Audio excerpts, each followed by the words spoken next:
Hi friends, घरात कधी कधी भाजीला नसलं तर काय करावं हा प्रश्न पडतो ना. चला तर मग एक नवीन रेसिपी शिकूयात. आज आपण बनवणार आहोत कांदा टमाटर चटणी. यासाठी मी एक कांदा बारीक कापून घेतलेला आहे. इथं 2 छोटे छोटे आकाराचे टमाटर ते पण बारीक कट करून घेतलेले आहेत. तुम्हाला हवा असेल तर तुम्ही उभे कट करून घेऊ शकता. आता कढई गरम करण्यासाठी ठेवली. त्याच्यात थोडे जिरे मोहरी टाकायचे. थोडे तडतडले की त्यामध्ये कापलेला कांदा टाकून छान असा परतवून घ्यायचा आहे. तुम्ही बघू शकता इथं मी गॅस एकदम बारीक केलेला आहे, कारण का कांदा जळाला नाही पाहिजे, फक्त परतला गेला पाहिजे. आता आपण त्याच्यामध्ये मसाले ॲड करणार आहोत. मसाल्यामध्ये लाल मिरची पावडर, धने पावडर आणि कांदा लसूण मसाला मी घेतलेला आहे. तुम्ही तुमच्या आवडीनुसार मसाले ॲड करू शकता.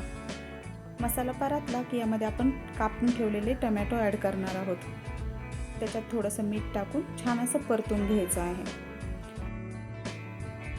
छान असं परतून झालेलं आहे आपलं. आता आपण त्याला 5 मिनटं झाकण ठेवून वाफवून घेऊयात.